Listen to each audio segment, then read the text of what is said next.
We are back now on the Chip Shot Football Podcast to continue to talk about the slate of games that we have on tomorrow.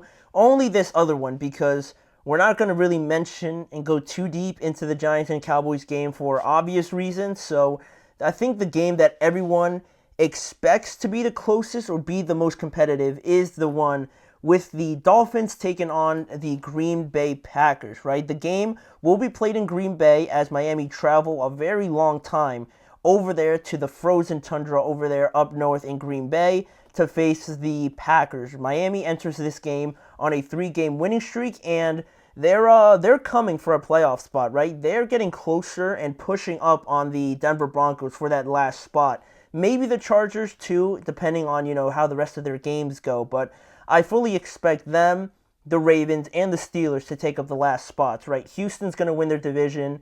The Chiefs are obviously going to win theirs, and Buffalo's obviously going to win theirs. So it's really the last spot that I think the Broncos are really fighting off everybody else to keep that spot. But the Dolphins, I think, are the most threatening one at 5-6, and they're sitting at 8th place right now, right up there against the Denver Broncos. And since Tua's come back, they've looked a lot more explosive, a lot more just convincing, and just on the way that they play, it feels like there's something different. I don't know why. They're getting the ball out of Tua's hands a lot quicker, and it all just seems more efficient. Like, if you don't keep up with them, they're going to run away with the game pretty quickly. And, that's what the Miami Dolphins have kind of shown me over this last, little win streak that they've been on. Whereas the Packers, they're coming off a big win themselves. They just defeated the 49ers 38-10. To avenge their playoff loss to them last year. And also, Green Bay's won 6 of their last 7 games. They have an 8-3 record right now, and they currently sit as the 6th seed in the playoffs right now, one spot below the Minnesota Vikings at 9-2, and the Lions sit in first place in the NFC overall, right? 3 NFC North teams are competing to be in the playoffs. I probably think all of them are going to make it at this point. I don't think any of them are going to crash out at this point in time. But the Packers are trying to move up and get to that 5th seed. They're only 1 game behind the Minnesota Vikings, and that's a big difference from, well, actually, I was going to say it's a big difference from playing the 3 and the 4 seed, but the Seahawks and who's in the 4 spot? The Falcons. They're both kind of about the same thing. I would project them to be, they don't really, compared to the Eagles and compared to the Lions, obviously, those two are a lot more similar within themselves than the other two, right? I think that's fair to say. So, I mean, the playoff seedings are always important, but the Packers are still playing for that as of right now. So, the last time these two teams have actually played against each other was back in 2022. Green Bay won 26-20 down there in Miami, but it wasn't Jordan Love playing. It was back when Aaron Rodgers was still the quarterback. So they still have that, obviously. They've played relatively in close time here, but I talked about the playoff implications and things like that. Miami trying to stay close to Denver, right? There's a couple more games that they're going to have favoritism in, and they're going to have more of an advantage in. But I think this game matters a lot for Miami because of one of the facts and one of the main issues with this that the Dolphins have faced recently is the fact that everyone talks about them in cold weather, how it just doesn't work. Miami in cold weather in the playoffs, or once we just get closer to November, December months, and they have to travel to Buffalo or New York or any of these other places, Green Bay now. It's almost like a sign, like, oh, like they're just gonna lose. They're playing in below 40-degree weather. It's a given that they're gonna lose, and they've really tried to shake that narrative, and I think they have a good opportunity to do it now against the Green Bay Packers, right? And they've been playing pretty well. Credit Miami for this late surge because they were 2-4 when Tua went down, and they were last in scoring at that time, and if not for 2 very close games against the Bills and the Arizona Cardinals, 2 games that they had chances to win both of those games, they could be 5-0 right now since Tua came back from his injury. And I don't think that's just by coincidence or just by not playing anybody, right? They lost to the Cardinals, who are playing pretty decently. Obviously, the Bills, they played them a lot closer, and the Bills are one of the best teams in the NFL. So they've had like these moments where they're right there with some of the best teams. It's not like they've just played some cupcake schedule since Tua's come back. They've been playing pretty decently, and this whole narrative around the cold weather, they have a chance to kind of quiet a lot of that noise down with a game in Green Bay, right? It's never easy to go play over there, much less when the Packers are actually very good, and they have been very good in recent memory. So having an opportunity to go play there and try and steal one, I don't think it's impossible to do, and it just adds a little bit more to the incentive for the Miami Dolphins to go out there and put their best foot forward, right? But elsewhere on the Miami Dolphins, the injuries, there's not too many to talk about except Tyreek Hill, kind of, just because he missed yesterday's practice because of personal reasons. So I don't know what his status is up until right now or when the time you guys are watching this. So that is something to watch. I assume everything's good, but you never know, especially with personal reasons. So that is something to keep an eye on from, the injury or the availability of some of these players. But in terms of injuries, they're not really missing too much. And, that's really what they're dealing with right now. And for the Packers on the other side, they've been dominating too. I mentioned they've won 6 of their last 7 games, but really the main criticism has been the turnovers or the decision making by Jordan Love in particular.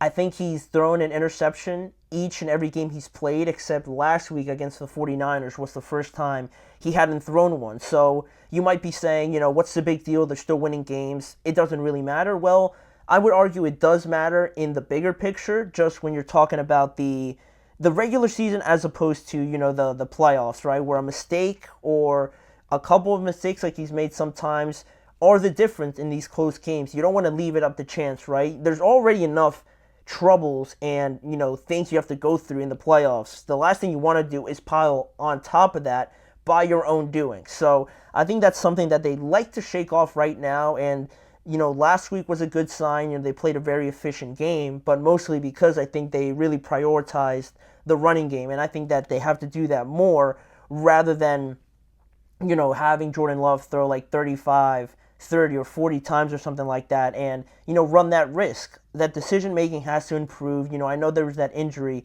and everything like that. So you do cut him a bit of slack. You do lean on the side of his, projection and the promise that he showed last year. So it's not like he's a major glaring problem, but it is something that you take away with each and every time they play. And also just something to look out for as well.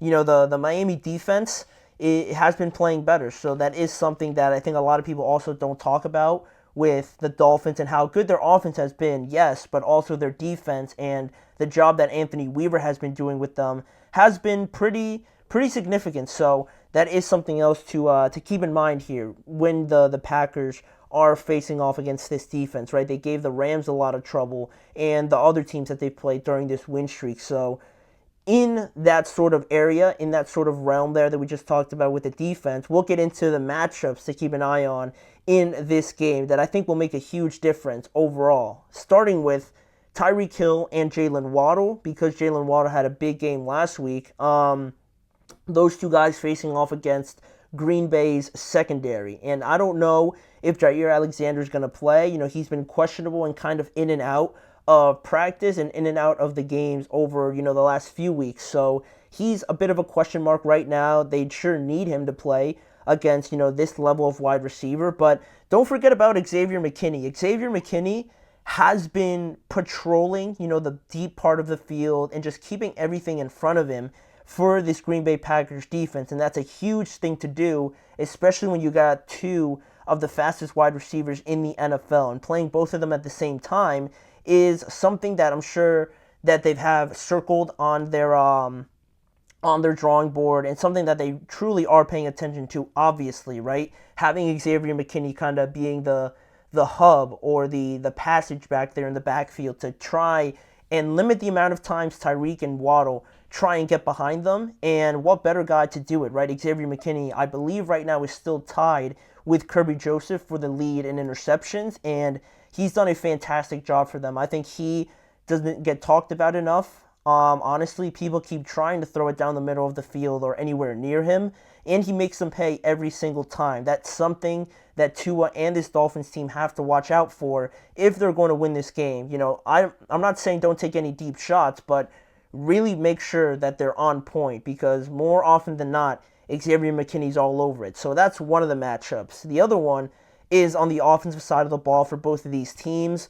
Really, Josh Jacobs and Devon Achane, who can be a bit more successful running the ball. Obviously, we saw how successful the Packers were last week and how efficient they were when Josh Jacobs was involved, when he was, getting a lot of the touches, when also he scored the 3 touchdowns, and it just made it easier for that offense to flow in my opinion. So they have that, and then you have Devon Achane also, who gets involved in the running game. Not only that, but gets involved, in the passing game as well. They move him around a lot, much like they do with a lot of their pieces. So both running backs are going to be a huge piece to this puzzle to see where the offenses go. Whichever team runs the ball better, and which one of these guys gets more involved overall, I think is going to have more success in this game on the offensive side of the ball especially. So we go to that, and then the last matchup I have on here is Jordan Love and Tua.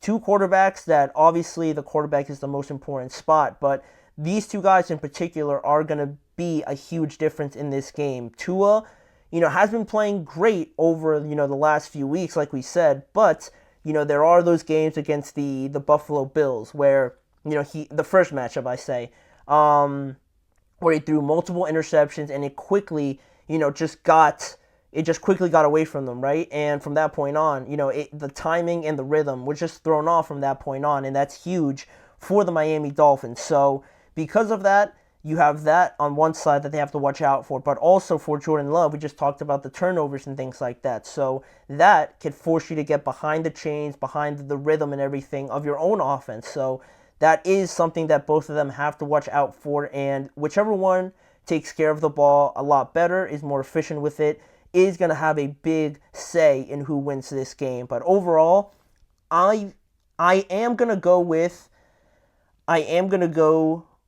Miami. I think Miami proves their point. They're going to go into Green Bay, not just any old, cold place. Green Bay, with how well they're playing and how well they played at home especially, they're going to prove a point, and I think prove a lot of people wrong and go in there and finally win a game in cold weather. I think Love and the turnover problems is something to watch out for, just because this defense for the Miami Dolphins is very underrated. They get after the quarterbacks. They were all over Drake May last week, and then also Matthew Stafford as well. So I like their defense. I like their matchups as well. And they get after the quarterback, like I said. Chop Robinson has been a guy in that rookie class that has kind of had a late surge, and he's playing very well as well. So the turnover battle is still going to be huge. If Miami can stay on top of that and their defense is getting after Jordan Love, I'm going to go with a little bit of an upset here. I think Miami gets it done and really, make a name for themselves in this playoff push here for the latter half of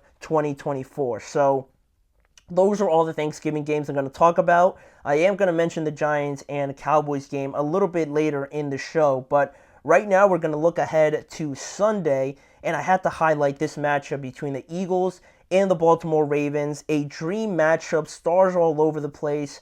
Who's going to win this game? We're going to give our predictions and everything that you need to know about this game when we return after this break. Looking for